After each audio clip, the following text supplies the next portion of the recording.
Hello, everyone. Welcome back to the Toxic Mold Masterclass. I'm your host, Bridgit Danner, and I'm here today with Scott Forsgren. Hi, Scott. Hi, thanks so much for having me.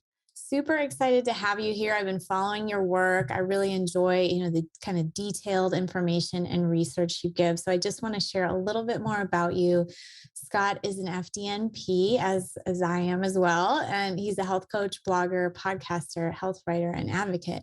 He is the editor and founder of BetterHealthGuy.com, and his podcast, Better Health Guy blogcast, interviews many of the leaders in the field, and it's available on his site, betterhealthguy.com, YouTube, Apple Podcasts, etc. So, Scott, we are going to talk about the 11-step process you've developed with your own healing journey. Could you tell us first of all about your own journey in health? You bet. So, in the late 90s in Northern California, my health just really deteriorated over the course of a weekend. It seemed like a really significant flu, but it was worse than a flu. It was like a flu times 100, and I had never experienced Mm. anything quite like it. There were times that I wondered if I would survive. There were times that that would have been okay had I not. Just very, very strange, all of the symptoms. Probably the most concerning or the most uncomfortable was head to toe burning sensations. It felt like I had been at the beach for 24 hours with no sunscreen on and just had this constant sunburn type sensation. And a whole list of other things, everything imaginable, difficulty getting up and walking across the room, issues with balance, lots of digestive issues, sudden visual issues, and issues with hearing and ringing in the ears and tremors and muscle twitching, just a lot of different things. And then anxiety and depression and OCD, and whether those were from what we eventually discovered to be Lyme and mold, or if that was just a process of going through this really frightening time in my life, probably a combination of both. And so from 1997 to 2005, I went to 45 different doctors. Most of them suggested that it was all psychosomatic. Lots of referrals to, I could have started a psychiatrist referral network with all the cards that I had stacked up on my Oh, wow. desk. And I did get a diagnosis at that time of chronic fatigue syndrome. I did get a diagnosis of fibromyalgia. I had a doctor that suggested that it could be multiple sclerosis, and we explored that and did not appear to be the case. And so back then, this was 1997. So back then, looking on the internet in terms of chronic fatigue syndrome, the only thing I could really find, this was pre Google, the only thing I could really find was that many people seem to recover on their own in about a decade. And that was not promising or acceptable. I wasn't going to wait to see if that information was correct. And so in 2005, 8 years into this, I had a medical doctor that sent me to an acupuncturist that worked at an outlet mall doing computerized EAV or electroacupuncture, according to Vol. Really had suggested that I just find out from her what foods I should stop eating, because the only thing that could possibly be wrong with me was that I was eating things that my body just didn't tolerate. After about 2 hours of working with her, she said, I would have your doctor test you for Borrelia, Bartonella, Babesia, and Ehrlichia, all Lyme and co-infection associated things. And so at first I thought, there was really no chance that that made any sense. She really pushed me to continue to get tested. And eventually we did confirm all of those things. And so that kind of piqued my interest and curiosity in things that were a little outside the box. I was very logical working here in Silicon Valley in terms of computer software development, things of that nature. And so energetic testing really ended up being a major shift in my whole journey. And then studying with and learning from Dr. Dietrich Klinghardt, his system of energetic testing, the model that he's created. And so it's been a long journey, a journey filled with lots of challenges, but also lots of gifts. I'm doing really well today. I still take good care of myself. I think that probably is one of the messages of these chronic conditions in the first place, is that we need to prioritize ourselves. And so the things I've learned along the way, nutrition, exercise, a lot of things, stress reduction, a lot of things we're going to talk about, I still very much prioritize those and prioritize myself now more than ever. But I'm super blessed to have gone from 16 hours a day in bed to an active, productive life. Went to the gym this morning, have lots of energy. My brain works well. And so it's been a journey, but one that I'm very grateful for.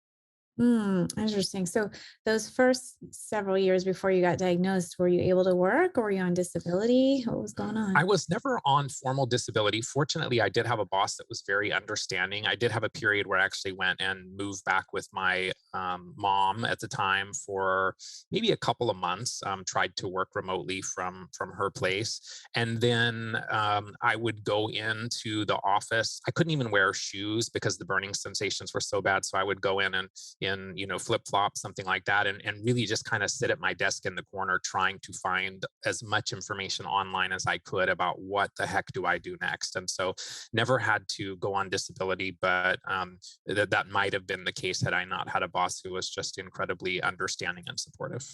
That's awesome. So now that you've worked with more people with Lyme, is such a sudden, severe onset common or uncommon? What would you say? I think both can happen. I think there are those people that get exposed to a tick bite or another vector. I mean, we really need to call this vector borne illness, not so much tick borne illness, because there are other ways that people can acquire these. And so some people, it can be very, very rapid.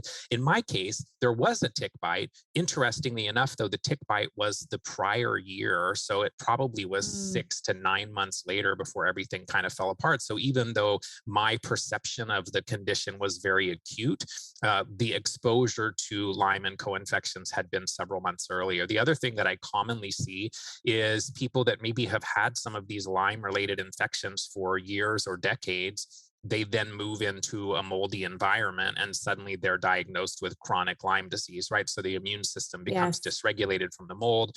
The opposite could be true as well, that they were living in a moldy environment, the immune system is dysregulated, and thus then they get an exposure to some of the Lyme associated pathogens, and then they just can't manage them well. So I think either can occur. But I would say a lot of times it is a more chronic, slow type of presentation. Okay, interesting. So, just curious, once you got the testing and diagnosis, did things really speed up with your recovery or was it still kind of slow? It's a journey. Definitely trying to uncover a lot of the different pieces still took time. I feel like if I was going back to that time, 2005, knowing a lot of the things that I've learned since then, I probably could have accelerated it more. But the Lyme piece came in first, and then it took me a couple more years to figure out. Wait a minute, the mold piece. Oh, I'm living in a moldy place. I knew it's moldy, but no one ever talked about the health implications of living in a moldy environment. And so there were lots of other pieces that still had to be discovered, dental cavitations. So it was a process, but it wasn't that I was feeling sick, sick, sick, sick, sick, and then all of a sudden better. It was that there was, as much as there's ups and downs, there was improvement over time. So at least I felt like, okay, I'm moving in the right direction.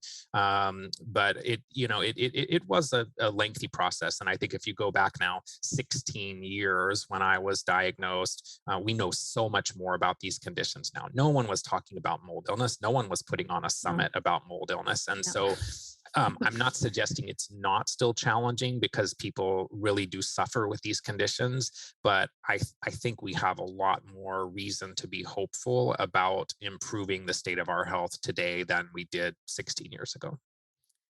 Yeah, I agree. The awareness is improving and Lyme as well. I hear people getting sick and like they're wondering about Lyme even the first year, which is good. It's great news. Yeah, and I appreciate you telling your story. And we actually recorded some client stories for this masterclass, and I was so thankful I did it because we can hear these treatment concepts, and we'll talk about these amazing like process you've made, but it's slow. Like I was a health practitioner when I got exposed to mold.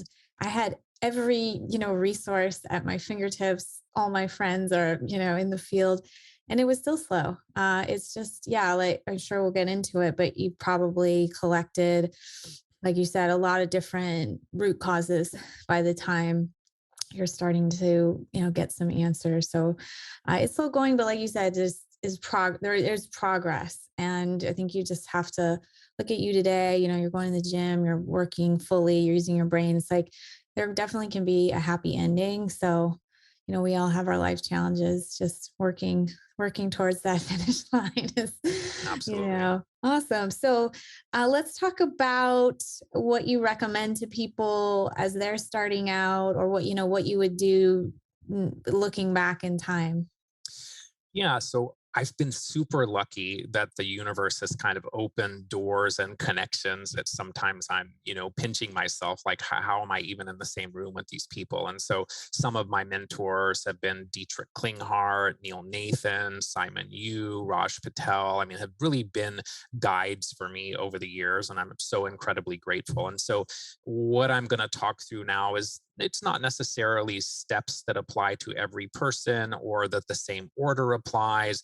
It is going to be different. And I'm also not suggesting this is for people to go and self treat. It's really a model for you then to have some conversation with your practitioner or health coach to see what might make sense for you. And so the 11 steps I'll cover briefly, and then we can drill into them in more detail as well. So for me, step one is always going to be detoxification and drainage to really improve the terrain. I think the environmental toxicant burden that we are exposed to is unprecedented in human history.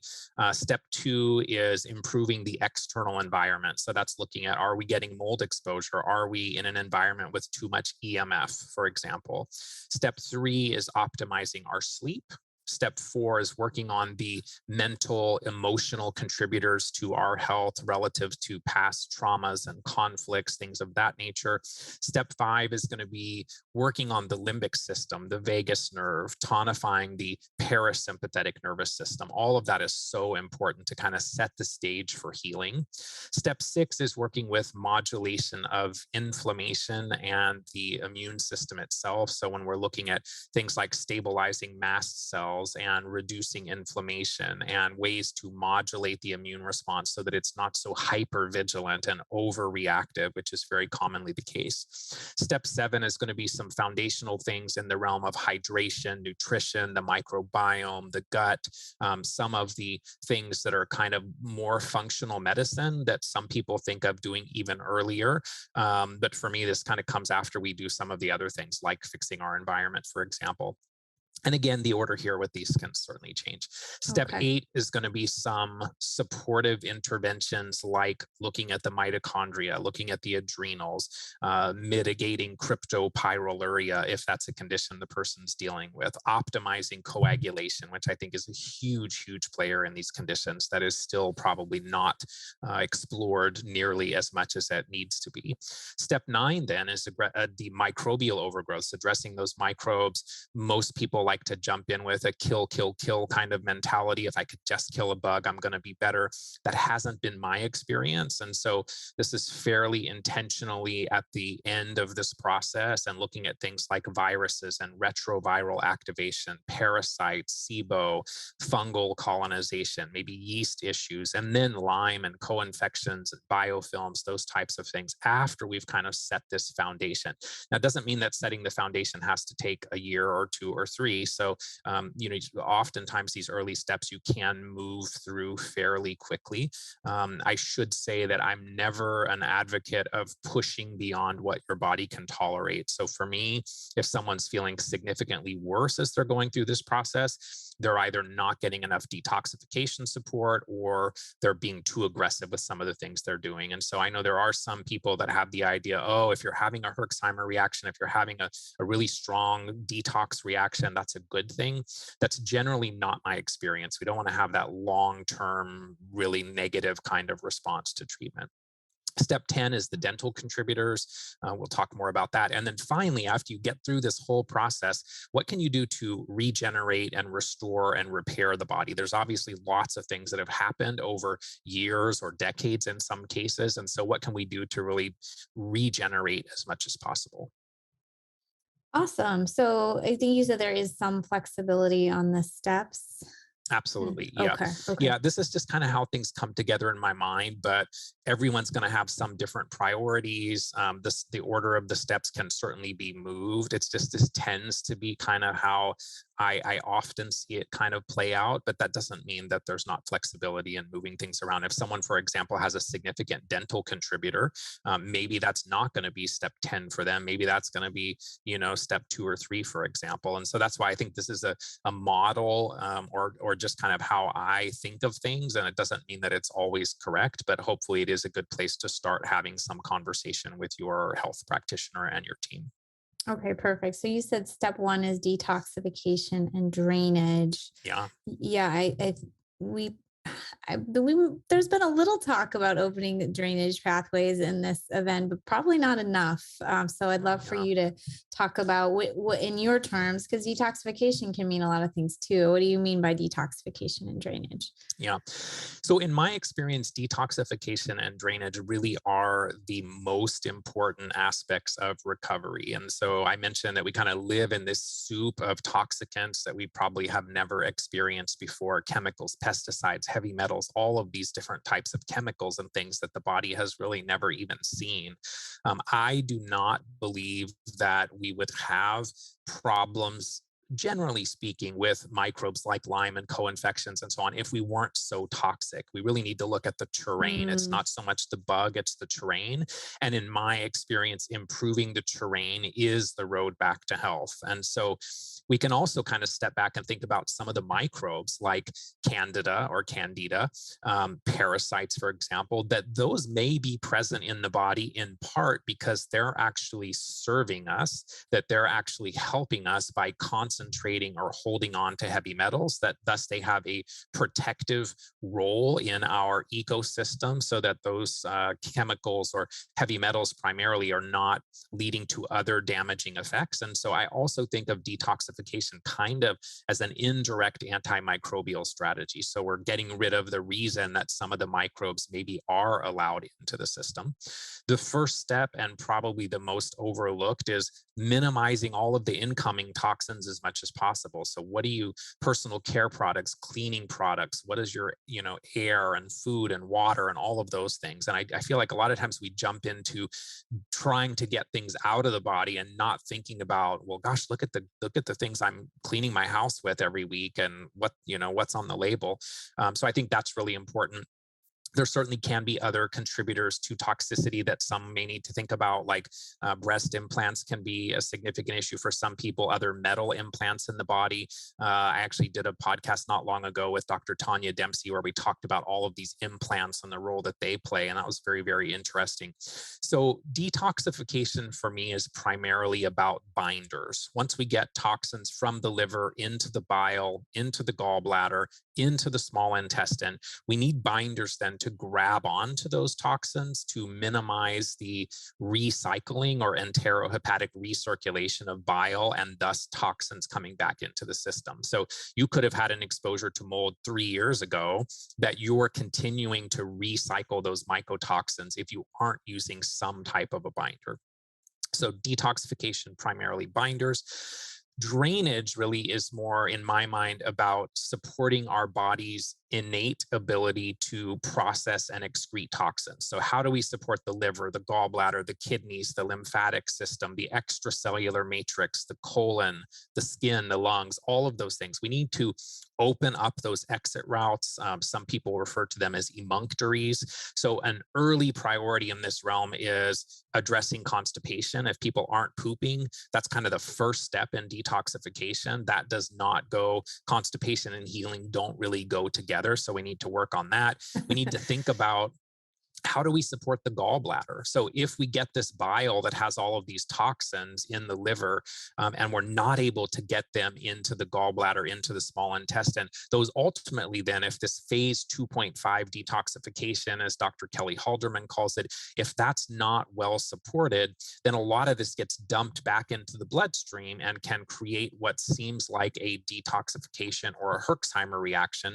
But it may be that we need more bile support, bile flow, those types of things, which then increases the potential of these binders to be really helpful. Because if we're not getting the bile with the toxins into the small intestine, the binders really don't have anything to bind onto. And mm, so that's an important piece as well. And then, if we look at the detoxification or binder realm, there's lots of great products out there for many years. I used and still love the Takasumi Supreme product from Supreme Nutrition, can be fantastic. I love a lot of the bioactive carbons from Dr. Todd Watts and Dr. Jay Davidson with Microbe Formulas and Cellcore Biosciences. They're fairly forgiving in terms of the scheduling and incorporating them into a protocol, which I really like. There's things like chlorella or zeolite or bentonite clay, for example. So any of these can be very helpful in the binder realm.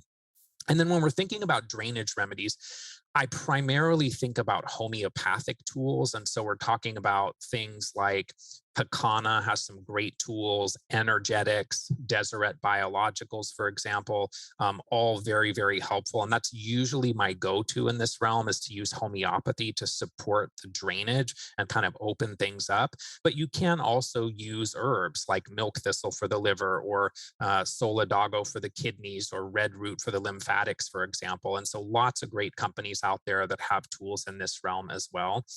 I would also mention trace minerals. I think another reason that we tend to hold on to heavy metals, for example, is because there is a trace mineral deficiency. And so if we can incorporate some trace minerals back into our routine, I think that then gives the body less of a need to hold on to some of these metals. And so that can also be very helpful foundationally. And certain minerals like silica, for example, can also be very helpful with aluminum detoxification. So I think incorporating trace minerals, and we're not talking just here about zinc and magnesium, we're talking about, products that have the full 74 or so trace minerals. Quinton is one, constant trace is another. There's a lot of great tools in this realm. And then not forgetting to move. So we may not be able to exercise, but even if we can just walk, that's enough to help support the movement of the lymphatic system and the fluid flows in the body. So start with whatever you can do and try to slowly increase that over time. It doesn't have to be aggressive. Again, I don't think we should push beyond what makes us feel good. If you feel significantly worse the day or two after some walking or exercise, then that probably was too much at this time. And then there's a lot of great adjunct interventions that we can use in this realm. Coffee enemas, for example, very top of the list. I would say that was one of the most helpful things I personally did for pain and inflammation, and still continue to do for ongoing maintenance today. I think it's just, it's incredible. Colon hydrotherapy, ionic foot baths, castor oil packs can be really helpful. Oil pulling is another way to help deal with some of the toxicity. Liver gallbladder flushes can be helpful, though I don't advocate doing those without supervision, because they can be a little stressful on the body. And so you really want to be working with a practitioner that has a lot of experience in that realm. Same thing with sauna. I like sauna, but I do think that some people need to get further down the path before they are really ready for sauna. So are they sweating? Do they have good adrenal support, good mineral support? Do they feel better when they do a sauna? We may be sweating some things out, but we're also mobilizing things internally when we're using sauna. And so if we don't have this whole drainage and detoxification piece in place, we could be mobilizing and redistributing some toxins. And so again, I think sauna has a time and a place and can be fantastic, but it's not one of those things I would do early, and it's not one of those things that I would push to do if it didn't make me feel good. Awesome. Well, that was super helpful. Yeah, I'm a big coffee enema fan as well. And I still do it as Yeah. well. Yeah. I mean, it's amazing. And there may be that 1 out of 10 people that it just doesn't feel like it's helping them, or they maybe have a negative response to it. I've had some people that did it for years and felt great, maybe then went through a period of time where it just kind of made them feel bad, but then they'd go back to it. So again, listen to your body and your intuition about these things. But I would say, if you talk to most people that have gone through these conditions that have really done coffee enemas, I would be surprised for most people if it's not a top 5 intervention. Yeah, yeah. So you talked about some detoxification in the external environment, like air quality, personal care products.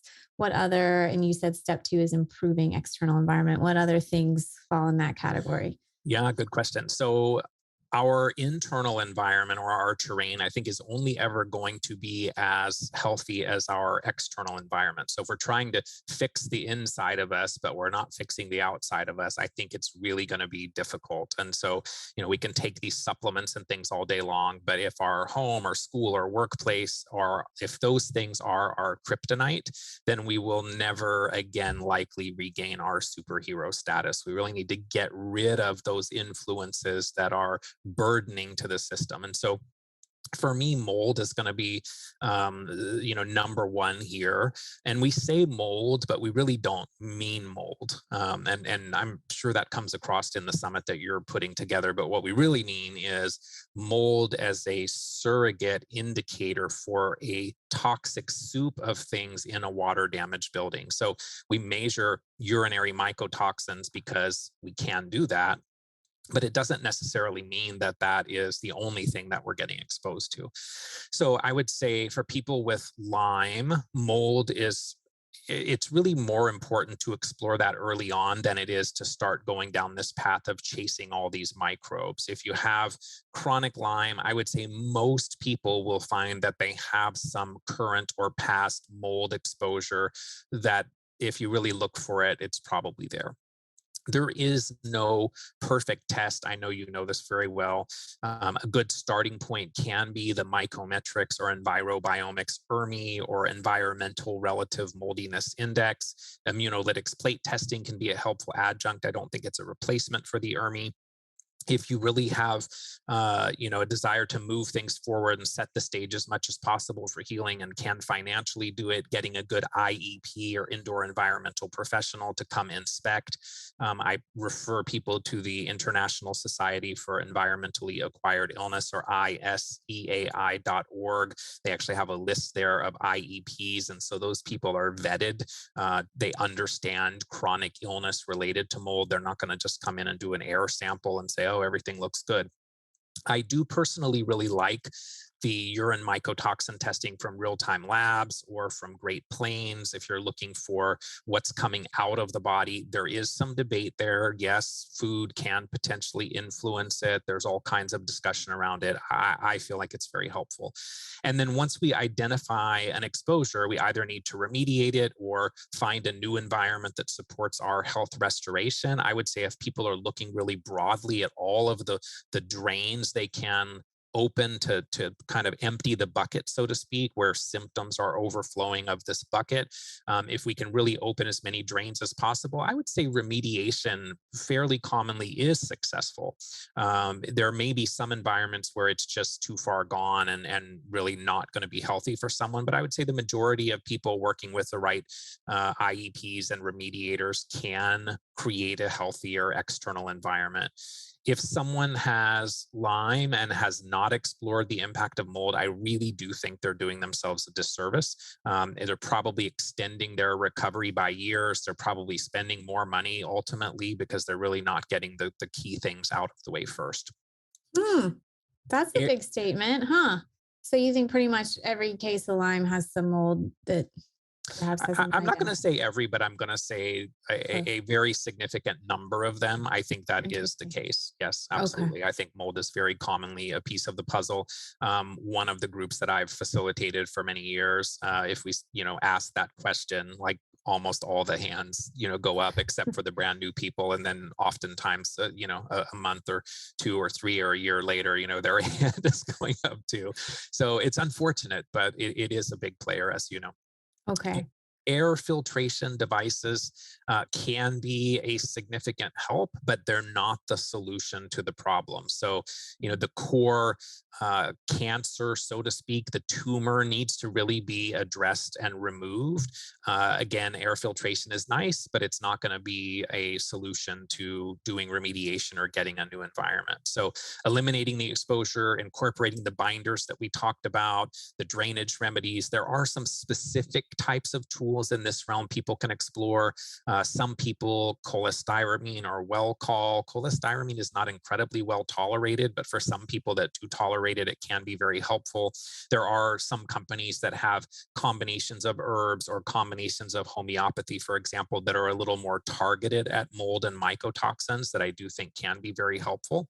And then when we're talking about microbes, some people may need to think that this exposure to fungal mold organisms externally could lead to colonization in the sinuses, in the gut, where we can get out of the environment or fix the environment. But if we have this internal factory of mycotoxins being produced, that's going to continue to impact us as well. So when we get to step 9, we maybe in some cases need to come back and think about the possibility of antifungal interventions in this realm as well. So once the mold exposure has been ruled out or addressed, I really do feel like a significant roadblock to people's recovery has been removed. I can't stress how important it is. It's one of the more significant impedances to overall progress, and I really urge people not to miss it. I know it's a tough area to dive into because there's a lot of fear and a lot of concern, financial, personal belongings, all these things, but once you're on the other side of it, and you're feeling better, it's definitely worth it. So the second one in this realm would be electromagnetic fields. I think that's becoming a bigger and bigger issue. Dr. Dietrich Klinghardt first made me aware of this in 2006. Back then, everyone was really laughing at him, Mm. not taking it seriously. I think we've all learned since then that he was very much right on in this whole conversation. If we think of EMFs as another toxin, they can really drain our vitality. They keep our cells in more of a sympathetic dominant or threatened state that halt our detoxification processes. So we will not detoxify optimally when we have high levels of EMFs around us. Things like turning off Wi-Fi and tossing out cordless phones. And I've even slept in a silver-lined cloth Faraday cage since 2006, and I would absolutely, do it again if something were to happen to that. Turning off the circuit breaker to the bedroom at night, for example, measuring your body voltage and your sleep location to see what you can do to reduce that so that you have better sleep, for example. The EMF reduction is another critical part of this whole process. I've personally eliminated all cordless phones. So most people, I think, at this point, I don't know, does anyone still use a cordless phone? Cell phone use, I limit to speakerphone or texting. It's good to have a protective case of some kind. I turn off my Wi-Fi on a schedule when I'm, working in my home office, for example, and don't want that exposure. Everything's hardwired. Putting in some Stetzer or green wave filters for dirty electricity can be great. Putting in a demand switch so that when you go to bed at night, you can push a button and turn off all of the power in the house that you don't Mm. really need. Another piece that Dr. Klinghardt has tied in, which is really fascinating, is that EMFs themselves lead to a threat to the molds that create then more mycotoxins. So he's correlated the increase in EMFs with the increase in mold growth in water damaged buildings. And if you were to ask him, what's the number one thing you need to do to fix a moldy house? He's going to say, turn off your Wi-Fi. And so it's not the only thing you need to do, but if you're trying to create a better environment from a mold perspective and you still have your Wi-Fi router running all day, you're probably not helping yourself. And then you Mm. could take that one step further and think, well, if EMF is threatening microbes in my environment and causing them to produce more defensive mycotoxins, what about the molds and fungi and other organisms inside our body? Are EMFs doing something similar? And I think very possibly that is also the case. So in the Klinghardt world, there really is no road back to health without reduction of EMF exposure. And I do think it's becoming a bigger issue. We're getting more and more bombarded with these things, but I think it is an area that people really need to explore.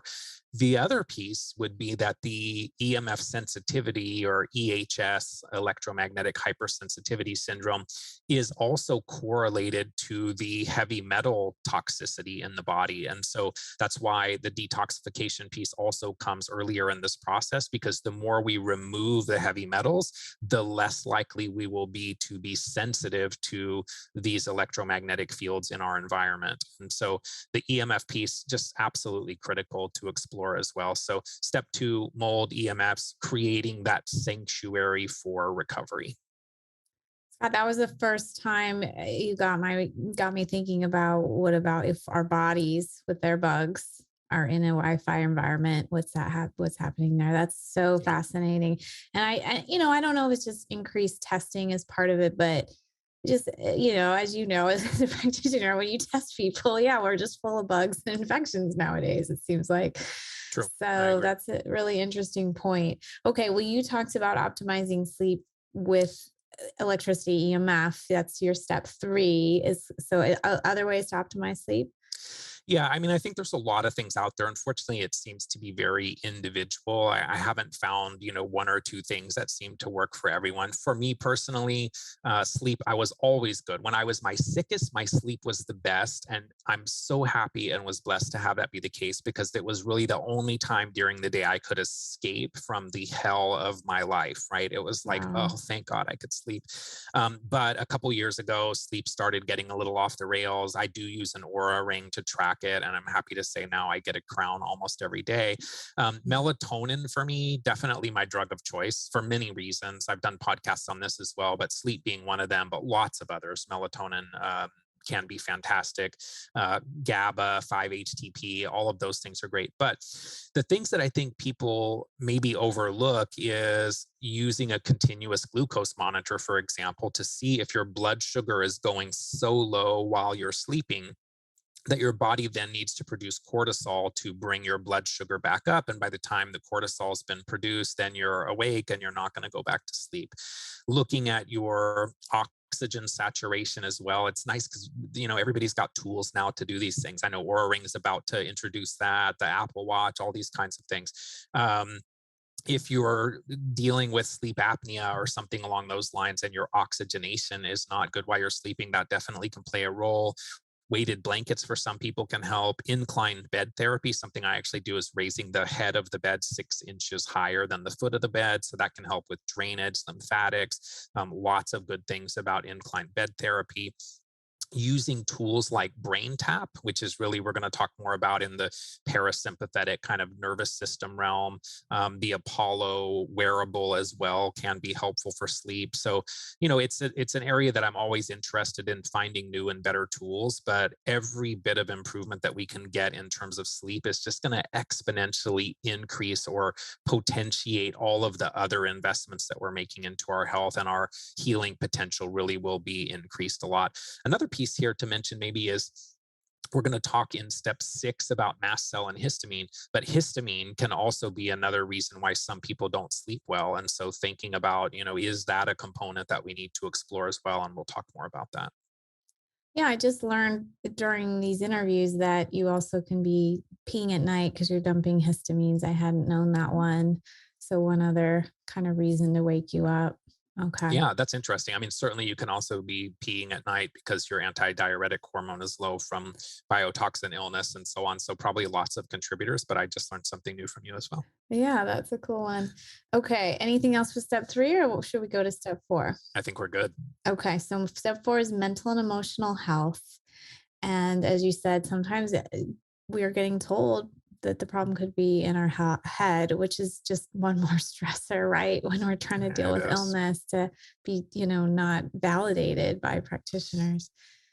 Yeah, I mean, this is another one of those chicken or the egg kinds of things. I think many of us have had emotional traumas or conflicts that set the stage for illness. And then another subset have been so invalidated by the medical community that their physical illness now has led to an experience that itself becomes an emotional trauma.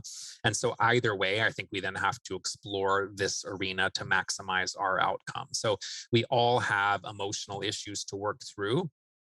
Accepting that idea to me does not mean that your illness is all in your head. It means that our mental, emotional health do play a role in the development of physical illnesses.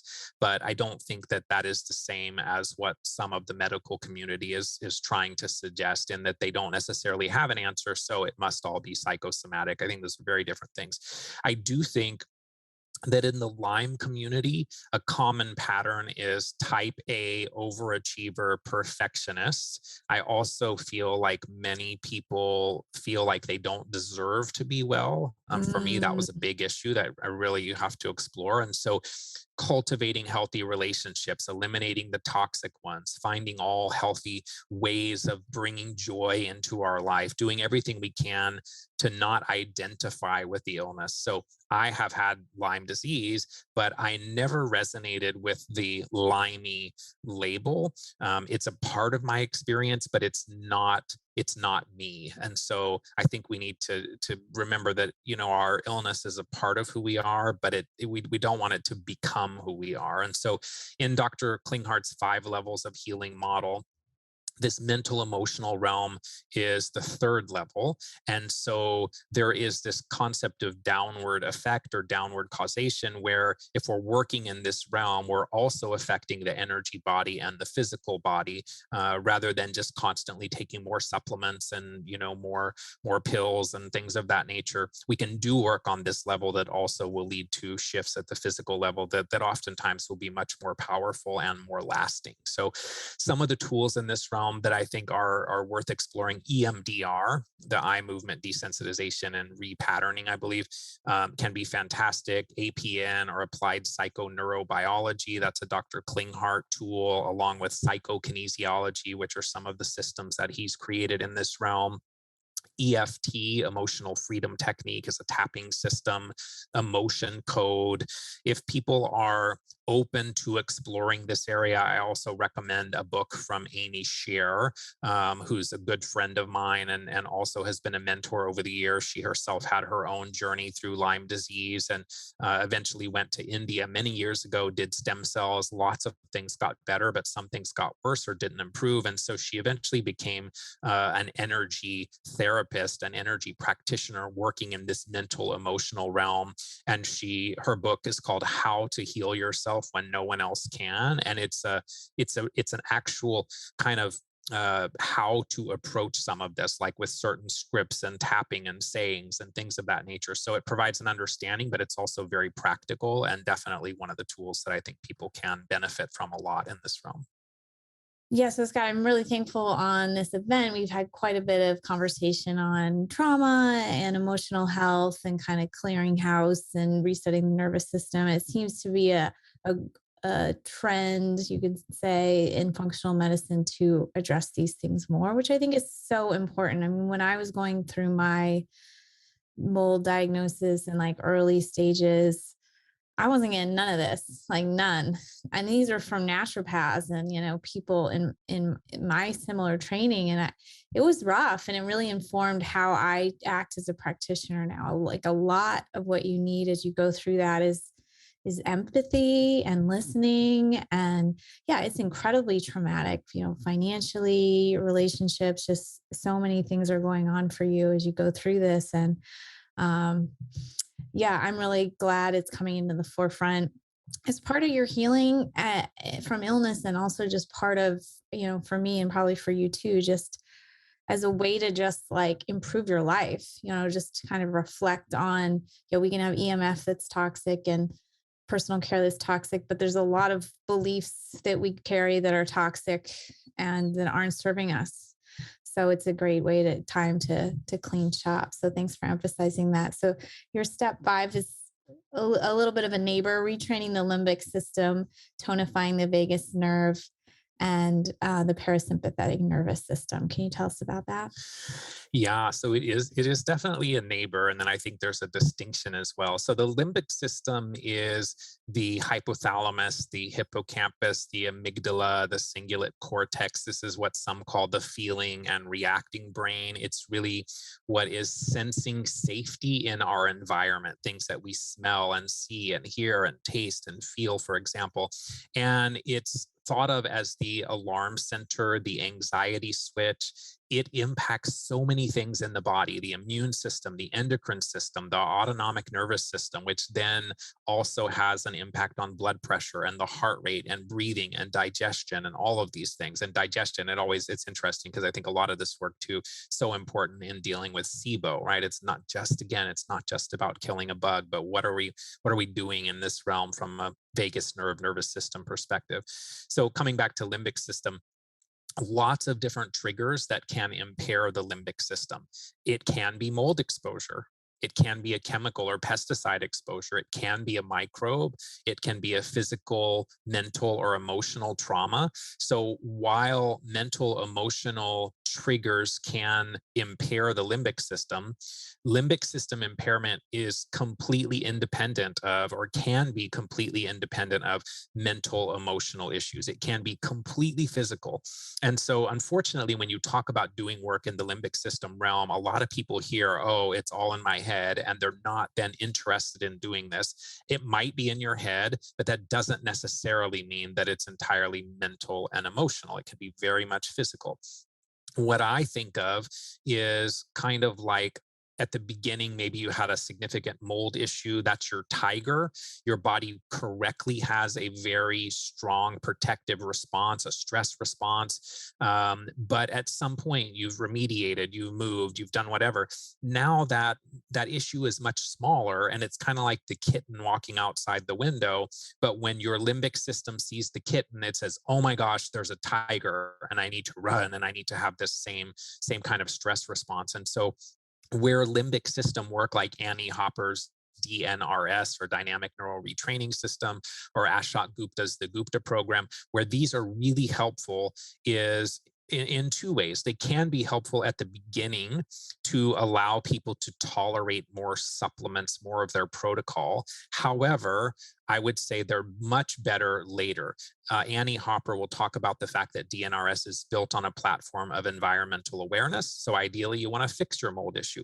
Then what you want to do is use DNRS to calibrate the perception of threat to the actual threat. If you're perceiving something as threatening when it's not, you kind of want to reboot that system, so I can look over and say, oh, look at the cute kitten outside the window, not, oh my gosh, there's a tiger and I need to have this big response.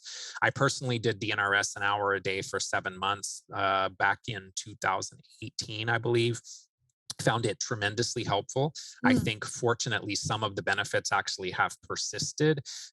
There's so many things in our world right now that could lead to more limbic system triggering. And so I'm sure that, might be a nice time to go back and do a little more of that. But I do feel like the level of what something would take for me to kind of ruminate about it, or get into kind of like a cyclical worrying type process or whatever, so the bar has really gone up a lot. Like, everything now below the bar is just kind of background noise that I don't really focus much on. And so for me, that having been kind of my way of thinking throughout my whole lifetime, being a little more OCD and high strung and constantly fearful and whatnot, DNRS was really tremendous. And so I think the limbic system work is definitely an area to explore. Again, if you're dealing with mold, it's probably going to be most effective once you've addressed that environmental piece first. And some people really can think of these approaches, like I said, as more mental, emotional, but I think it's important to think about the fact that it really isn't. The limbic system is a physical, biochemical response. The amygdala, which I'm sure people have heard of, kind of the fear center. And so, of all the tools that I have seen where one single tool has led to fairly consistent, fairly significant progress for people, I would say limbic system retraining is the one that, and particularly for me, DNRS, and that's just because I was introduced to it and had more experience and more clients that had worked with it. I think the Gupta program is fantastic as well. But I've seen some really, I used to say near miracle type changes, but they really were just miracles. When somebody's, eating 5 foods and bedridden, and 3 months into doing DNRS, they're not reacting to foods at all, and they're going, on vacation out of the country with their husband, you kind of go, wow. I mean, it's pretty Yeah. remarkable. And so I would say other tools in this realm too that we can, work on to support the vagus nerve, support the parasympathetic nervous system. Things like Brain Tap, Patrick Porter's headset that works with light and sound, can be very helpful. Frequency-specific microcurrent can work with both the limbic system and the vagus nerve, and a host of other things. We really want to support this parasympathetic response for rest, digest, detoxify, and heal. And so we really cannot heal if we're in a fight, flight, or freeze response. We have to calm the system, really be able to calm the nervous system to heal. I would say heart math is another one. I don't have a lot of experience with heart math, but it's another one that I would say people fairly commonly feel can be very helpful in this realm. So find the tool that resonates with you, ideally something in the limbic system realm and something in the vagus nerve, parasympathetic nervous system realm, to really create that internal nervous system response or foundation that supports the healing process. Great. Those are a lot of good tools, programs people can look into. Step 6 is stabilizing mast cells, reducing inflammation, modulating the immune system. These are three biggies. Can you tell us more about these? So I think the key message here is that getting well is not about killing a bug. The bug does not make the disease. It's really our host response to the bug that makes the disease. So if the immune system is hyperactive or overactive or responding in an autoimmune fashion, that's likely creating a lot of the inflammation, a lot of the symptoms that we experience as dis-ease. And much of the inflammation in these conditions is driven by mast cell activation. Certainly there's other things that can drive inflammation, but mast cell activation, histamine intolerance, those are really important areas to explore. And I would say a primary trigger for mast cell activation is going to be mold, but parasites play a role, Lyme disease, environmental toxicants, medications, food, supplements, temperature changes, physical, mental, emotional stress, all of those. But the one that really gets my attention here as well is the EMF piece. Mm, Dr. Theo Heridas at a meeting that I was at a couple of years ago, he commented that mast cells are 10 times more activated in the presence of a cell phone. And I went, rewind, wait, say that again. Like a lot of this stuff I'd heard him speak before, 10 times more activated in the presence of a cell phone. So again, another reason that I suspect a lot of the reason that we have so much focus now on mast cell activation and histamine issues and whatnot, it probably correlates fairly well to the increase in EMFs in our environment. We can certainly benefit from a trial of a low histamine diet in many cases. So there's lots of those on the internet that people can go and find. Unfortunately, they don't always match up. Beth O'Hara, mastcell360.com has a lot of great information that she's made available, can be really fantastic. Thinking about the fact that a lot of things we think of as healthy, like kombucha or avocados or bone broth or fermented foods, might actually be doing the wrong thing at certain times in our recovery. So, those can be triggering more mast cell activation, more histamine related issues. And then once we've maybe looked at the diet so that we're not, again, kind of like getting rid of the personal care products first, like what can we minimize coming in? And then looking at mast cell stabilizers and histamine reducers, lots of them out there, quercetin, luteolin, holy basil. Dr. Theo has his whole line that includes Neuroprotect and others. Dr. Ben Lynch has some great ones. Probiotic Histamine X is one of my favorites. Dr. Chris Shade has the Quicksilver Hista Aid. And then there are some other pharmaceutical tools like ketotifen or chromalin that can be very helpful. DAO can be helpful for some people.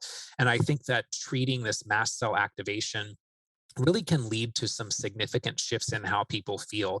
If suddenly their symptoms are only 50% as significant as what they were before, or some of them have resolved just because they're dealing with this mast cell histamine inflammation kind of modulation arena, while you then are working on removing the underlying triggers for longer term improvement, this can be really fantastic. Treating the mast cell stabilization piece and the histamine intolerance, that's not, in my opinion, people have other opinions. In my opinion, that's not the core issue. It's a way to minimize symptoms and to make treatment better while we're dealing with the core issues. And so we still need to deal with those underlying triggers at the same time. And then immune modulation, which is a little different from mast cells, but certainly has some overlap. So things like low dose naltrexone or Ty Vincent's low dose immunotherapy, peptides, homeopathy, many of these tools can be really helpful. we hear people a lot of times saying, oh, I just need to boost my immune system. But a lot of times that's exactly what you don't want to do. You really want to modulate it. You want to calm it. You want to create more integration with our microbiome. Another thing that can be helpful and is getting more attention, I would say, is the SPMs or the resolvins. So there are companies that make products like SPM Active from Metagenics. Microbiome Labs has one as well. So these can kind of help to break this inflammatory cycle with these resolvins.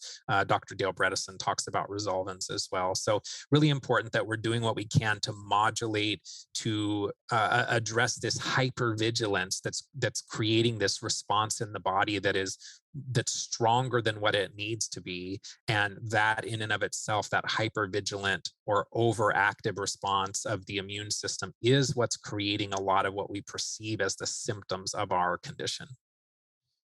Perfect. Yeah, great suggestions in there as well. Man, I wish I knew about mast cell earlier on. And I was having just like 10-day headaches, no real explanation. And it was exhausting. And I've really just recently, I don't know about if you see this with clients, but for me, I feel like this kind of mast cell pattern just has kind of lingered with me.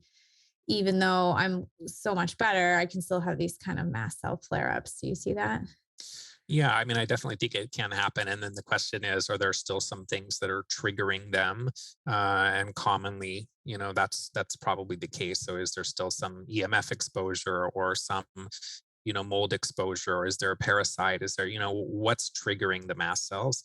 And so my first thought would be to come back to what are the things that could be triggering them and see if those have been adequately addressed. But yeah, I mean, I think it can be a process. And as you well know, a lot of times people have many triggers and that can take time to address. You can't address everything all at No. once. And so I do think this mast cell histamine intolerance piece is, it's kind of underlying a lot of this journey for people and hopefully lessening over time.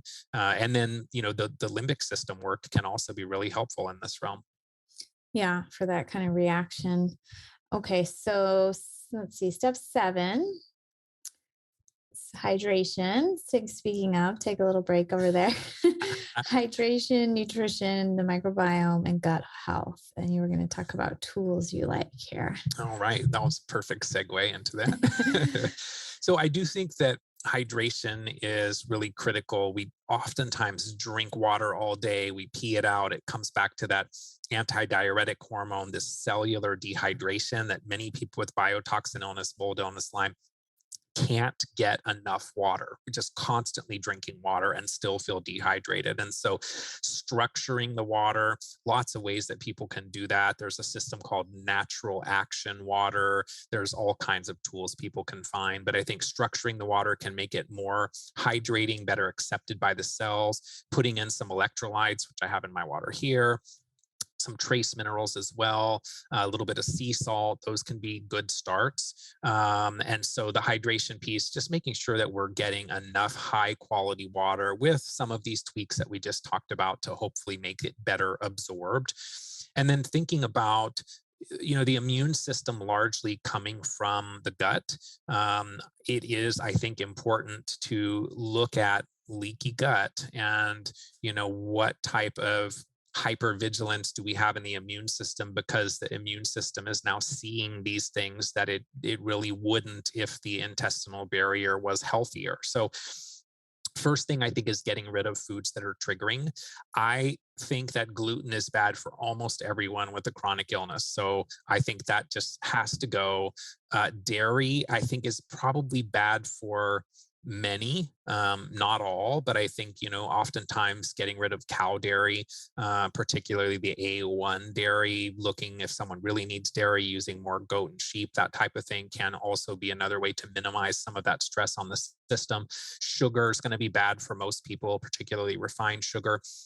High histamine foods as well in this population, I think, obviously has to be individualized, but you can't really continue to trigger inflammation and hope that you're going to get well. So lots of different diets that people can explore. My experience has been low histamine can be one of the very helpful ones, and one that maybe people don't think a lot about. And then what we are eating needs to be nutrient dense as much as possible. So I like my power shake that has things like a high quality protein, fibers, phospholipids like phosphatidylcholine, a whole blend of those, healthy fats like flax oil and hemp seed oil and flax seeds and so on. I used to call it the power shake, but I started putting some organic psyllium in recently, and now I kind of need to call it the power pudding because it's not quite so drinkable Sounds anymore. I delicious. still need to kind of perfect it. It actually is. It's my Oh, favorite okay. thing of the day, quite honestly. It tastes like a chocolate brownie. I mean, it's really good. Huh. And then in supporting the microbiome as well, I really like the spore-based probiotics from Karen Krishnan's work, like Megaspore Biotic. It's tolerated well in people with mast cell activation and SIBO and so on, and can also play a role in this inflammation immune modulation side of things, as well as helping with the intestinal hyperpermeability. So Megaspore Biotic, some people I think can also benefit from things like oral BPC 157 to help heal the lining of the gut. Dr. Zach Bush has his ion products that can also be very helpful. So looking here at just making sure that we're getting hydration, that we're getting good nutrition, that we're supporting the microbiome, supporting gut health, that plays a role more broadly in creating a balanced immune response. Yeah, I love the Mega Pre from Megaspore company as well. Sometimes I just take the pre. I don't even take the spores. Like I just Yeah, find they're so I like incredibly it too. It's great. stabilizing for me. Which of Yeah. that you said they have a product that works on the resolvins? Can you tell us which one that is? Yeah, it used to be called Mega Omega, and then they Oh, changed the gotcha. name, and now it's something like it's something not very marketable, like fish oil derived something or other. Anyway, you'll see it when you look at their Okay, I products. I'm not gotcha. remembering the name right off it, but Mega Omega was what it was called, and it has a lot of those same type of resolvents that can really be helpful with inflammation. Okay, perfect. Interesting. Okay, so step 8 is mitochondrial support, adrenals, KPU, and coagulation. The KPU and coagulation, I don't know a lot about, so I'm Okay. excited to hear more. Yeah, great. So I would say in the last few years, I've definitely become more interested in and more aware of the need for mitochondrial support. And that comes primarily from Dr. Todd Watt's work with cell core biosciences and microbe formulas and so on. And so I do think that the better we have supported mitochondria, the more ATP production that we are going to then be able to detoxify and function and repair much better. So, one of the tools that I do like in this realm is red light therapy. So, lots of red Mm. light tools that can be helpful: CoQ10, PQQ, various types of NAD, for example. The one caution here is that ATP is the danger signal in Dr. Bob Naviau's cell danger response model. And so, if there's still a threat, if we still have mold, if we still have Lyme, those types of things, we need to be a little cautious about how much we push the mitochondrial support side of things because it can backfire in some people. So, low and slow, in my experience, has been the best way to do this.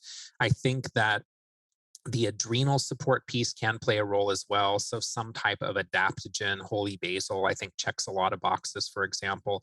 But there is also some thought that what we used to think of more as, oh, we need adrenal support, that some of that is also, oh, we need mitochondrial support. So I think we want to do both, but looking at the adrenals with some adaptogens can be great. Holy basil, like I mentioned, I mean, that's also helpful in the mast cell and histamine realm, in the microbial realm.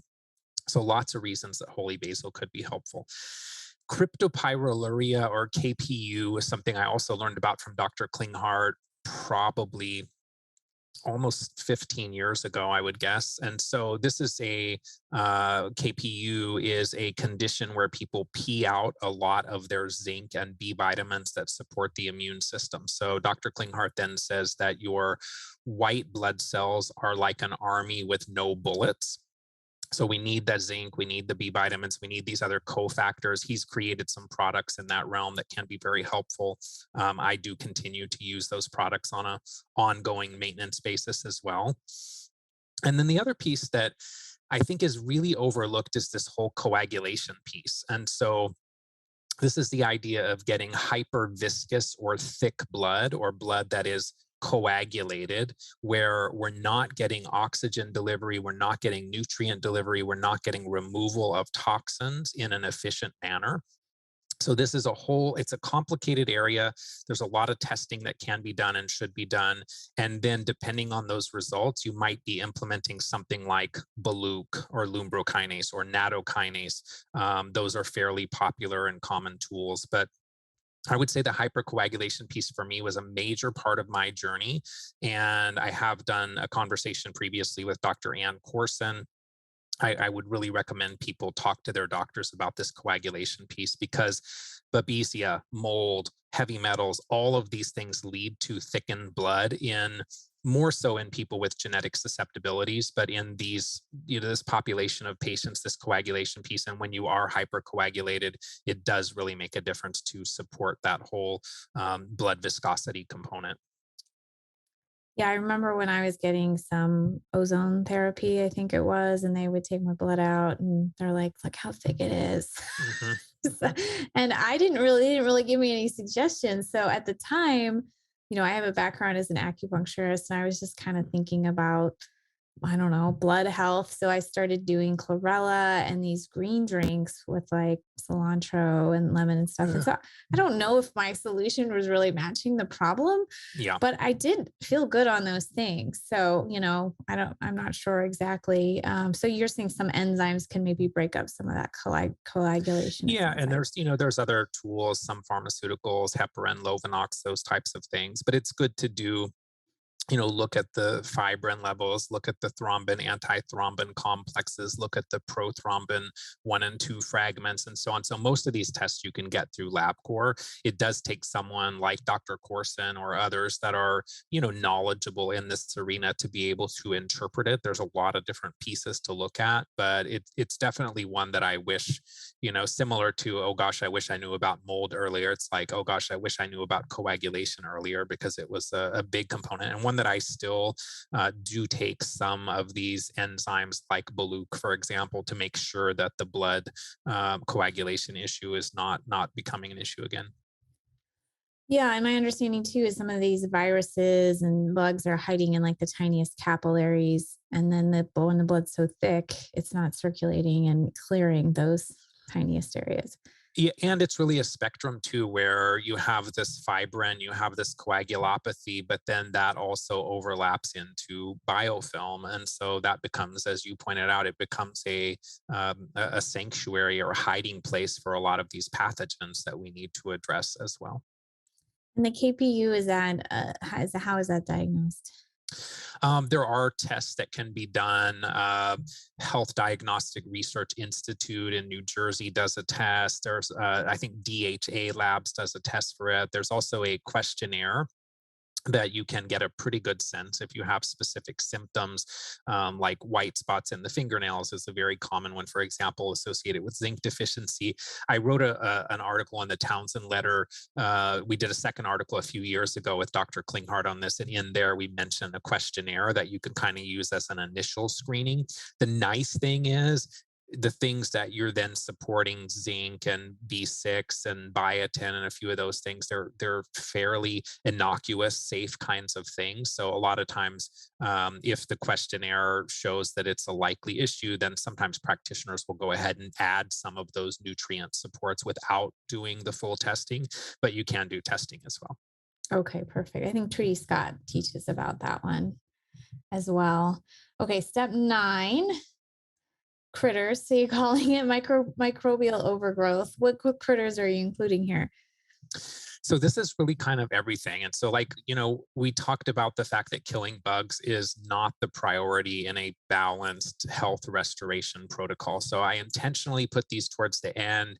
Once we start supporting the body with these different pathogens, the order here can change, just like the order of the steps can change as well. But in my mind, kind of a general approach would be starting with the viral and retroviral pieces, looking at the parasites, the gut, dysbiosis, SIBO, and then probably moving into fungal colonization, mold, yeast, and then Lyme and co-infections kind of towards the end. And then once we've addressed a lot of this burden dealing with biofilms if we need to, and then maybe some longer term broad spectrum support. So kind of initially, I like to be a little more targeted about things. If we think about viruses, for example, many people have reactivation of Epstein-Barr, HHV6, herpes zoster was a big one for me, actually, the chickenpox virus or shingles virus, endogenous retroviruses, which, by the way, are made worse due to EMFs in our environment. Mhm. And so there's lots of tools, homeopathics, herbals, sulforaphane, pantethine, selenium, lysine, lots of things we can do in this realm to help with the chronic viruses, the retroviruses. I think these play a fairly common role in these types of complex conditions. And then looking at parasites and small intestinal bacterial overgrowth and other dysbioses. And I would say that parasites are far more common than people recognize, and they are certainly not difficult to acquire, even if you've never left the country. So testing for parasites is notoriously poor. I think you have to use a few different tools. So maybe on one hand, you're using something energetic like Dr. Klinghart's system of autonomic response testing, or the Zyto, or the Quest 4, or the Asira, or Dr. Simon Yu's acupuncture meridian assessment tools.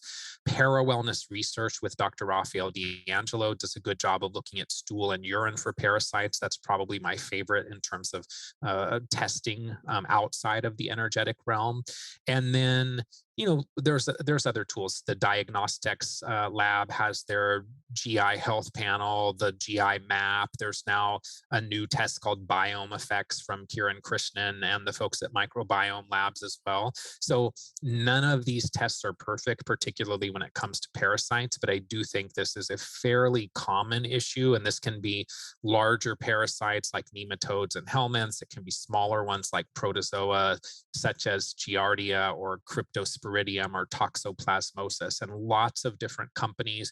I really do in this realm kind of like combinations of natural and pharmaceutical. So Jernigan, Dr. David Jernigan, he created a product called Paragen that I've been using for many years. Microbe Formulas or Cellcore Biosciences have lots of products in this realm. Beyond Balance has a number of products in this realm. And then I also like to kind of use not only the herbals, but something in the homeopathic realm, kind of like we talked about with drainage remedies. So energetics has paracord and amoeba cord. Unda has one called Unda 39 that can be very helpful as well. And I think this is one of the areas where some of the pharmaceuticals can also be very helpful. So ivermectin, Alinea, albendazole, praziquantel, or biltricide, for example. And so for people interested in learning more about that, Dr. Simon Yu has a couple of books that he's put out that go into great detail in this whole realm. Okay, great. See, yeah. Go ahead. SIBO, it's not so much that we have to kill the pathogens, but more that there are microbes that are in the wrong place. And so I think it's important also to think about the fact that SIBO maybe is the result, but not the core issue, that it's probably the result of more neurological issues, the vagus nerve, the migrating motor complex, all of that. And so coming back to some of that work we talked about earlier with kind of calming the nervous system, working with the vagus nerve, I think that's really critical when we're talking about SIBO.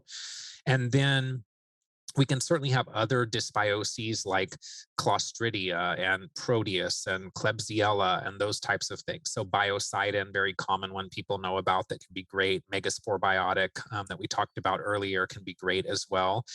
And then I think about, is it possible that there's fungal colonization from mold exposure in the environment? So do we have some of these things in the sinuses, in the gut, that then becomes a broader topic of things like candida, for example, or yeast as well, or coming back to, let's say, aspergillus from water damaged building exposure. And so this is also an area that I think we want to make sure we still have all that detox support in place, because when we start to address fungal overgrowth, or we start to address parasites, for example, a lot of times we got to remember that those are maybe there to protect us from some of these metals. And so we start killing them, and we have then more of a release of heavy metals into the system that we need to make sure we're adequately supporting that detoxification process. So when it comes to fungus, mold, yeast, I do like, again, I mean, I think a lot of Kieran Christian's products are great. The Mega Myco Balance product is a really nice one. Metagenics has Candibactin AR, which is great as well. And then Beyond Balance and Byron White and others. And then a lot of people like Dr. Neil Nathan will talk about using some pharmaceuticals in this realm, like itraconazole, for example. So once we kind of get through the ones we've talked about so far, then we start thinking about Borrelia, which is the spirochete in Lyme disease, and co-infections like Babesia, which is technically a parasite, like Bartonella, which is a bacteria, or opportunistic bacteria like Mycoplasma and Chlamydia. And so I think here a lot of times it's good to start with more targeted formulas. Companies like Beyond Balance, Byron White, Desbio, where they have formulas that are a little more targeted. You don't necessarily want to try to go after everything all at once. I like the idea of layering things in and being a little more methodical about it so that you're not creating too much die-off, creating too much inflammation, for example. And when you do that, you also get a sense for if someone has a positive or negative response to a certain formula, like let's say a Bartonella formula, well, then that's useful information for you as the practitioner to say, hey, maybe I really need to explore this Bartonella piece a little more. So some people can use these in a provocation type manner to see, okay, well, I'm not getting real clarity from some of the tests that are available, but does this give me some additional insights? Once this layered approach has been implemented, I think then you can move on to broader spectrum tools longer term. You can think about biofilms. So I'm not a huge fan of, I think you do need to be really intelligent and methodical about the biofilm piece. You don't want to just come in and start blasting away biofilms, because that is going to release more microbes into the system. That is going to release more toxicants into the system. That is potentially triggering mast cell activation. There's just a lot of things that can happen here. So one of the tools that Dr. Klinghardt really likes is Cystis T. BioPure has Cystis T and Cystis Tincture. That's a selective biofilm breaker. So there are biofilms in the body that are actually healthy. We don't necessarily want to break them all down. So if someone's drawn to trying Cystis T, for example, that can be great. And then there's lots of really good enzyme products, Interface Plus, the BFM products from Beyond Balance, different enzymes, for example, can be really helpful here. I don't know that everybody needs to do the biofilm piece. I think you have to see how people are kind of responding, and if they're doing really well, and then when they kind of stop, some of the antimicrobial symptoms come back, that could be because there were things that were hiding in biofilms that need then to be addressed. My personal opinion is that the biofilm piece is probably better later in the process, but I know practitioners that start right out of the gate with biofilm support and do very, very well with that approach as well. So it's not always super black and white, but some of the companies that I have found really helpful in this whole realm with microbial support, BioPure, which Dr. Klinghardt consults with, and a lot of their formulas are based on his work. Vital Plan, which is Dr. Bill Rawls. Supreme Nutrition, which is Dr. Michael Leibowitz. Beyond Balance, I've mentioned Desbio. There's another company called Mapa Herbals that I like a lot that has a product for Borrelia and a product for Bartonella and a product for Babesia. Research Nutritionals, very commonly known in this realm as well. Nutrimetics, which is based on Dr. Lee Cowden's work. So a lot of these companies that emerged from practitioners that were, looking for tools and needed tools to support patients in this realm. Fortunately, today we have all these things, because when I was diagnosed with Lyme in 2005, I don't think any, if they existed, they were just at the very early stages. Like back then it was, okay, you're going to be on antibiotics for 2 to 5 years, maybe for the rest of your life kind of scenario. So I feel like now we have a lot more options. And then thinking also about, are there other tools we can use to bring in frequency, for example? And there's a lot of different tools in that realm. But if we're taking things, can we also introduce frequency into the body that can also help to deal with some of these microbes? And then I would also say that various ways of introducing ozone can be very helpful in this realm too. So people like Dr. Frank Schallenberger, Dr. Robert Rowan, exploring their work can be very informative also. Oh, you are just a wealth of information. I really appreciate it. And, people can just kind of pause and go back and write things down if they want to explore something in particular. No, I don't really have a before and after, but I did own an oxygen chamber for a year. And I feel like it was helpful as well for some of these, like, I just could feel like some die off happening, and I'm not sure exactly what all was going on, but I think it helps push to like some of those capillaries as well. And I personally don't love taking a lot of antimicrobial herbs; like they just don't sit well for Mhm. me. So it's nice to have some other tools in the I toolbox. totally agree. Yeah. Okay. So, and I just want to point out too, interesting that it took till step 9 till we're actually going after Borrelia. So just shows the importance of all the other things. We can't skip ahead. And I do think in our culture, we tend to want to. So just wanted to note that. So number 10 is dental contributors. Tell us about that. So this is an area where Dr. Klinghardt, Dr. Simon Yu really were my mentors. I would say that, most people will be familiar with amalgams, the potential for root canals to impact our meridians. You as an acupuncturist certainly are familiar with that. Um, they can also impact the organs that are associated to those meridians. Cavitations is another area where, most commonly in the site of prior wisdom tooth extractions, you can have kind of low grade infection there that's producing toxicants in the system. I had to have two of my wisdom tooth sites addressed, and they go back in and scrape out the bone and do some cleanup and whatnot. Um, Interestingly, Dr. Simon Yu was the one that picked that up using his system of energetic testing. And when I asked him, like, well, which one do you think it is? He perfectly called out the one that I had a dry socket when I was in high school, had to have it like repacked and all that kind of stuff. And so it made complete sense. But the whole dental arena, I would say for some people, maybe this comes earlier. The reason I put it later is I think you want to support the body as much as possible so that you can really benefit from the work that you do in this realm, that you heal well, that you minimize the chances of complications of some of these procedures, like cavitations, for example. I know Dr. Klinghardt now will focus on retroviral, endogenous retroviral support before doing dental work. Very commonly, Dr. Simon Yu will often address the parasite piece before jumping into the dental work. So I put this one later, but that really is just to suggest that there are a lot of these foundational things that we want to make sure the person is really well supported.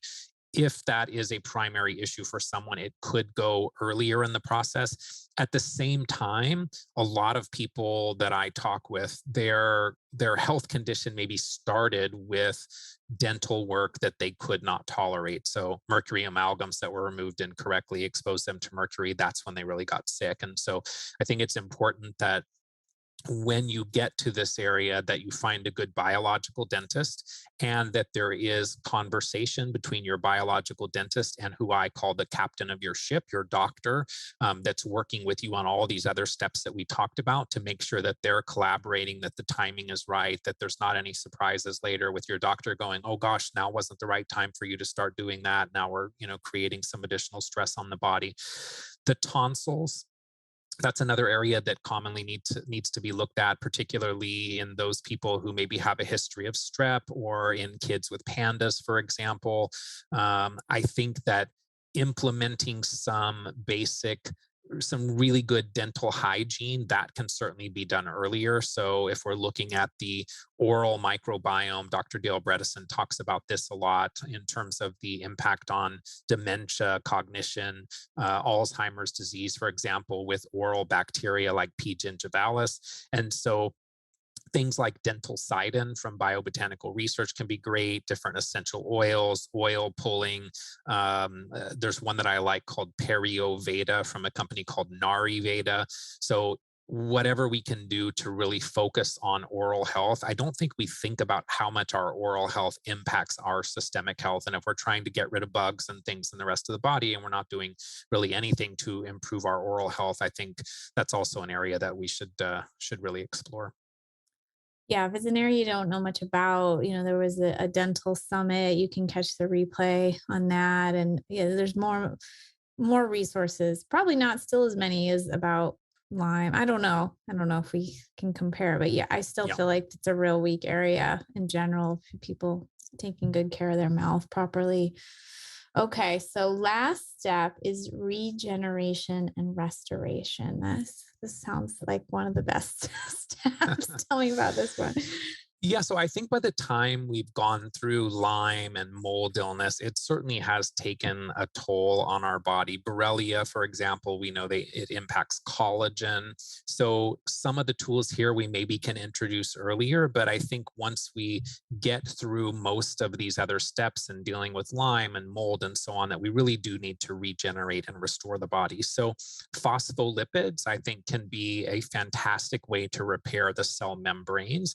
I mentioned that in my power pudding in the mornings that I use a product that contains phosphatidylcholine, phosphatidylserine, phosphatidylethanolamine, phosphatidylinositol. It's a whole blend from a company called Body Bio. So Body Bio Oral PC can be fantastic. And then you can actually take that whole arena much further into some of the IV therapies that were put together by Dr. Patricia Kane called the PK protocols, where you're doing PC. It's not a blend in that case with the IVs. It's just the phosphatidylcholine and using things like sodium phenylbutyrate and glutathione and different methylation supports and so on. And so I think that can be a great area. It can get really deep into supporting detoxification as well. I don't think that the IVs, at least in my mind, I think people can start introducing some of the oral things earlier, and then the IV PK type work I tend to think of a little bit later. Like it's not necessarily something I would do if you were still in a moldy environment, for example. You want to address those things first. Peptides are another tool that I think are really exciting for repair and restoration and regeneration, for immune modulation. So, for thinking about things like thymosin alpha 1 or thymosin beta 4 and BPC 157 and KPV, which is a newer one that can actually be really helpful with mast cell activation and histamine, for example. The challenge with peptides is they're becoming less available. The FDA is starting to restrict them some. And so, fortunately, there still are some of them that are available, but it'll take some time to kind of see whether or not they continue to be available long term. Mm.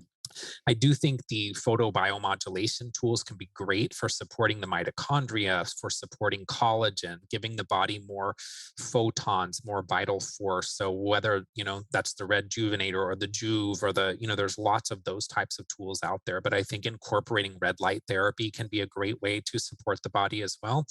And then probably my most recent one in this realm, which I've been very, very pleased with, is exercise with oxygen therapy, or what's called EWAT.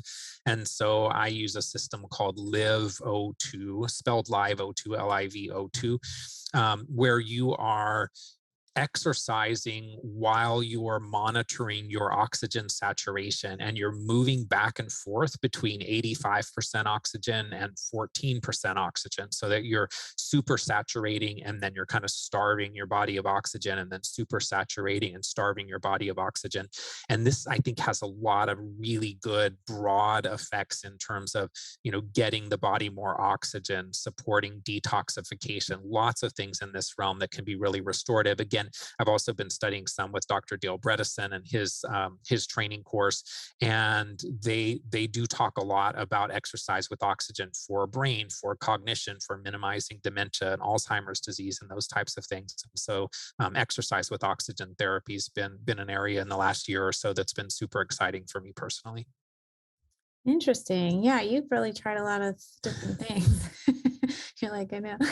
Um, Scott, I know you, I've known you as a writer. That's probably the first place I found you. I know you have a podcast. I think I just found out today. Do you work as a practitioner as well? I do some health coaching. I would say it's somewhat limited just because of my bandwidth and all the different projects that I'm working on. But I do work with some clients as well. The podcast is an area that I really love to just pick bright people's brains and share that information. And so, people that I would have in the past paid a lot of money to sit and have a conversation with, now it's fun that I get to do that and pick their brains for free. I also co-founded the Forum for Integrative Medicine, which is an organization that puts on an annual event where we bring together a lot of bright practitioners and create a community to really share that information and start a conversation there. So if people are interested in that, practitioners can find more about that at forumforintegrativemedicine.org. And then in the Lyme arena, I'm also on the board of directors of the Limelight Foundation, where we provide treatment grants to children and young adults 25 and under for treatment of Lyme disease. And so we now have had applicants or grant recipients in 49 states. It's a fun organization for me to be a part of because you get to give out other people's money and see people's lives really changed. And so if people are interested in learning more about that, it's limelightfoundation.org. And then the last thing I would say is it's just so important not to lose hope in these conditions, not to give up. So much has changed in our understanding of these complex conditions in the last several years.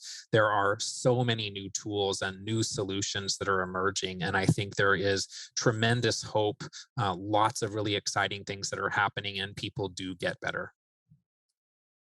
Well, thank you so much. I'm screen sharing here. I pulled up some of these sites. This is your Better Health Guy site, and you can link it to the podcasts and blogs and other resources here. Yeah, so if you just click on podcasts in the upper left there, you can see all the, I think now 158 of these conversations that I've been super fortunate to have with practitioners. Nice. A few you Yeah, there you go. mentioned, and I want to go back and listen. They sounded really interesting. This is the Limelight. Oh, that's so cute. That's Yeah, awesome. yeah, yeah. It's a Really great wonderful. organization. Yeah, I mean, this stuff is so expensive, as we both know. And we're gonna Mike Rubino, who's on the summit, we're starting a kind of similar organization for mold remediation. So Oh, excellent, yeah, excellent. I'm gonna help with that one and some legislation. This last one isn't loading. Oh, here we go. Oh, wait, is this it? This is not it. It's forumforintegrativemedicine.org. Perfect. So it's coming up in March. That's awesome. Yeah. Oh, I think Eric Osansky was just telling me maybe about this one.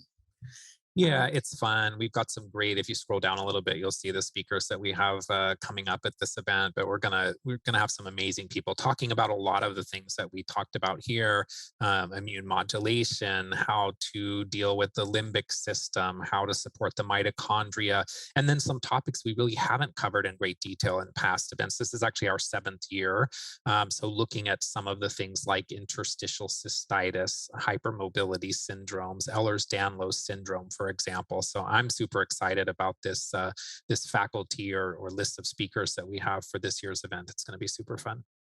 Yeah, I love Daniel Amen too, and he's speaking. Scott Antoine, I know. Yeah, this looks great. I'll definitely have to. Is this happening on the East Coast? Is that what I heard? It's actually going to be completely virtual this year for Oh, obvious okay. reasons, and so Okay. yeah, it'll be easy for people to join. Okay. And this is geared towards practitioners or the It public? is. No, Okay. it's a practitioner event. Yeah. Perfect.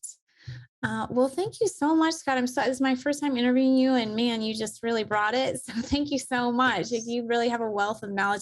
I love it when people just like give freely, and I see that happen so much in our community on this event. I'm just like really touched by how passionate people are, how much they've put into it, and they just want to give it back. Yeah. So I just want to acknowledge that too. Awesome. All So right. fun. Sounds good. Yeah. It was so fun Okay. talking to Have a you. great All rest of right. your day, Scott. Thanks. Bye You bye. too. Okay. Bye.